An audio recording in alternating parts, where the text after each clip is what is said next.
each of you sitting here today, as I started out before, have somewhere on the order of 30 to 50 trillion microbial cells living within you or on you.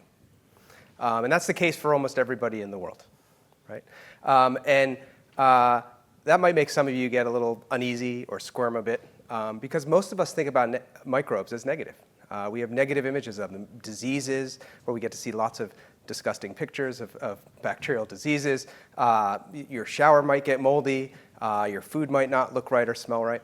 But the reality is these microbes are actually primarily very beneficial to you, and importantly have evolved alongside human cells for millions and millions of years, and are an integral component to your body. In fact, there is on average about 1 microbial cell in your body for every human cell in your body. Further than that, we know that if you look at it from a genetic standpoint, there's approximately 100-fold, right, more genetic material that's microbial in your body than there is human. And that exists across a fascinating diversity of microbes. That includes bacteria, viruses, fungi, a term, and that collection often is referred to as the microbiome. And those cells are interacting day in and day out with your cells by producing various different metabolites and peptides that then engage those cells. So that vast diversity of microbes and genetic content has incredible therapeutic potential, right? And over the years, we've been learning about how important that therapeutic potential is. We actually now know that basically the microbes in your gastrointestinal tract in particular can impact multiple different key functional capabilities within your body. One example is they actually can inhibit pathogens and other undesirable bacteria, which prevents actually infections, as well as other downstream consequences of these undesirable bacteria. We know that they produce various metabolites that can have an impact on maintaining the mucosal and epithelial barrier in your gut. In other words, the lining that prevents something going from the outside world to the inside world of your body. That has impacts on inflammation at the epithelial layer, and it also can have impact on bloodstream infections, which I'll talk about in just a little bit.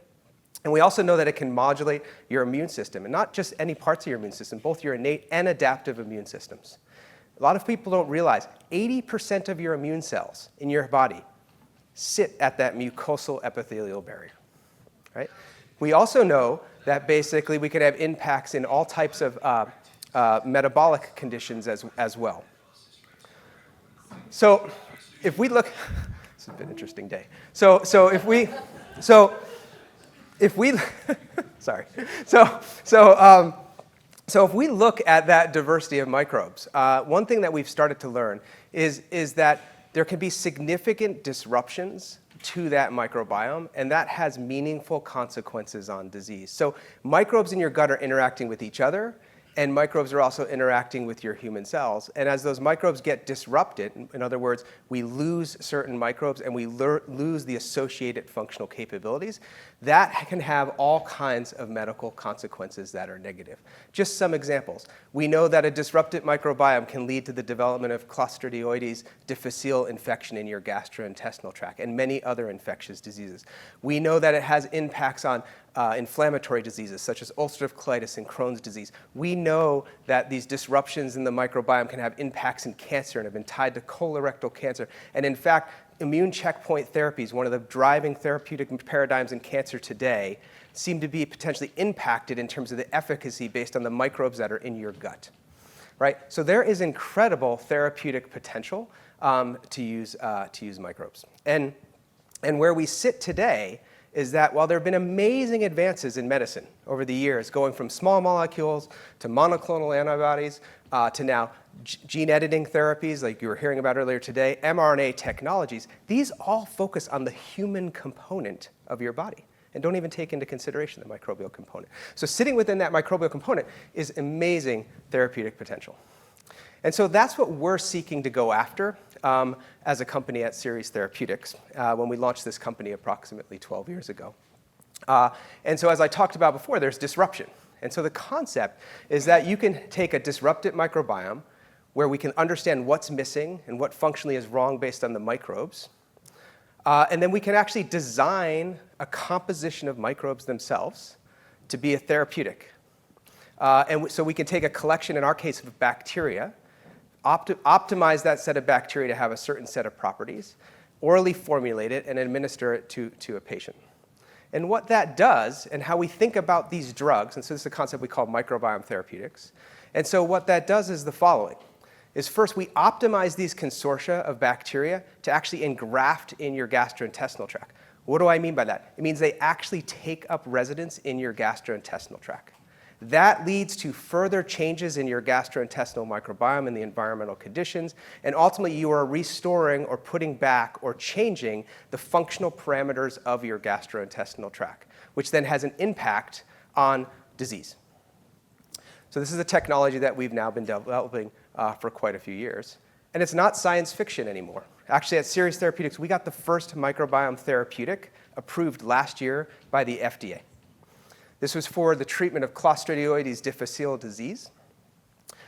This is a disease that's an urgent threat, considered an urgent threat by the CDC. Recurrence affects about 156,000 patients a year, and about 20,000 patients die. This is a very debilitating disease where these people become housebound and can even die from just simple dehydration. Okay? Our drug had 88% efficacy. Right? So we're able to achieve strong efficacy in this patient population. Importantly, too, the results of this drug were seen to be durable. As I talked about before, the bacteria and graft. We were able to detect the bacteria that we sought to put into the gastrointestinal tract of these patients 6 months after they were treated, and efficacy was maintained across that 6-month period of time. And then, very importantly, this drug was safe and very well tolerated with a placebo-like safety profile. So what we accomplished here was we were able to take a drug, design it to contain multiple different bacteria, to have multiple different pharmacologies. In other words, we were able to design a drug that could do functionally multiple things at once. So in other words, do combination therapy in a single drug, right? Administer that to someone, get strong efficacy, a durable result, and have a very favorable safety profile. Okay, so let me switch gears. So where do you take a technology like this? Right? So there's plenty of applications we can think about in infectious diseases, inflammatory diseases, cancer, all those areas that I talked to you about before. What I'm going to spend the rest of today talking about is actually going after what I consider one of the biggest public health threats facing humankind today. That is antimicrobial resistance. Right? The World Health Organization indicates this as one of the top health threats facing humankind. In 2019, pre-pandemic, we saw 1.3 million deaths attributed to AMR, and the number of AMR deaths is anticipated and predicted to rise to 10 million by 2050, right? Think about that. 10 million deaths in a single year. That is the same number of deaths that exist for cancer today, which is the biggest therapeutic target of any industry, right?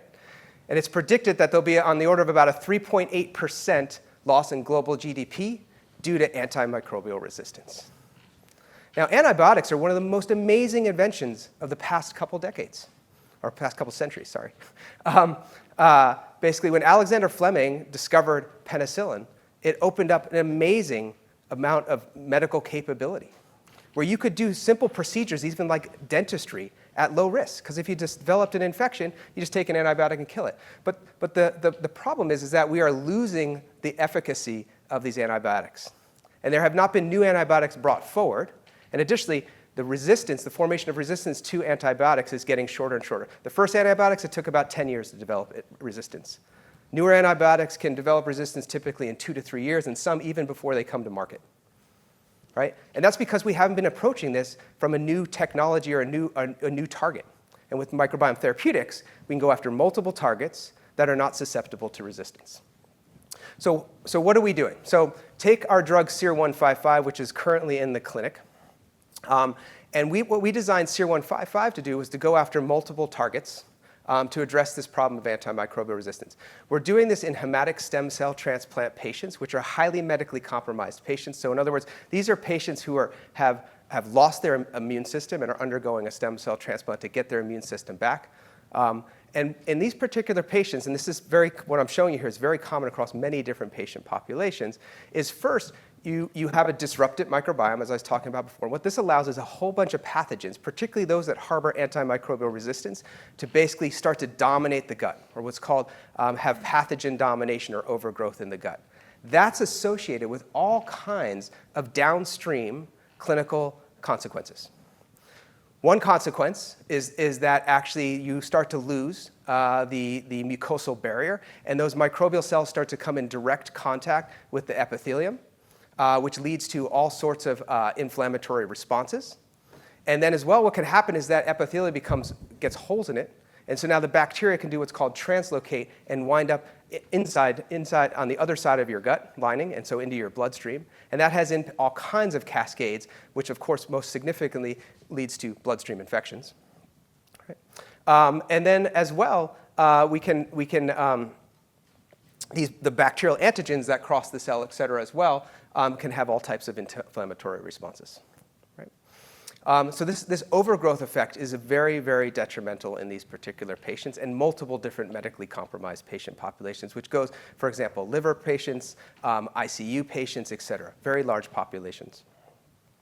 So we designed a drug to target these various different aspects. And so SER-155 was optimized to produce a set of metabolites and peptides that we know can actually both prevent as well as actively decolonize the set of bacterial pathogens that typically have this overgrowth effect and can harbor antimicrobial resistance. And we also designed the drug to basically be able to produce a set of metabolites and peptides that can actually repair the epithelium and protect the epithelial barrier. And this is in a phase 1b study with hepatic stem cell transplant patients, as I said. And we read out the first cohort of patients, which was open label, meaning all the patients were on drug, towards the end of last year. And here's the results of that. Right? What you're looking at in this graph is the domination of these different pathogens in the gastrointestinal tract from the point of someone having a hepatic stem cell transplant. So day 0 here is the day they get the stem cell transplant. Think in mind these patients are totally immunocompromised. They have no immune system at this point. Right? And what you can see, if you look on the black line here, is a reference control cohort that we looked at, which included 450-something patients in it. And what you can see is that 64% of these patients in this control cohort would develop one of these pathogen domination events. Of the patients who were on SER-155, we had a single patient develop one of these overgrowth events. A single patient. And importantly, that overgrowth event was transient. It popped up and then it went away. Whereas in the reference control cohort, that's not the case. They get these infections and they stay and they have to go on an antibiotic or something else to address it. Right? So we are incredibly excited about these potential results because we think they're very confirmatory of what we're trying to do. And this is actually a trial that's now reading out later this year, the placebo-controlled portion of this. So I'll wrap up by really saying that we actually can leverage millions of years of coevolution to achieve true transformation in how we treat diseases. And I do not think this is just restricted to infectious disease. I think there's meaningful potential across many different types of diseases. What I will also say is that I predict for sure that over the coming decade, we are going to see the microbiome and aspects of it become foundational to many, many parts of medical treatment, both from the standpoint of understanding and reshaping how we think about disease as a whole and what drives disease, learning about more and more about how we take precision medicine approaches and identify different patient populations based on the microbes in their gastrointestinal tract or other places in their body, such that we can bring targeted medicines in different ways. And I think you'll see an explosion in what I was just talking about of actually using microbes themselves as drugs. And what's powerful about that, as I hit on before, is we seem to achieve, through combination therapy in a single drug, strong efficacy, durable responses, and a very safe drug. So with that, I'll thank you all for your time. Thank you for the invitation. Thank you, importantly, to my team, which is an amazing group of people that helps us accomplish these things. And most importantly, actually, I want to thank our patients who trust us and all the companies speaking here today, day in and day out, and enroll in our clinical trials. Because without them, none of this would be possible. Thank you.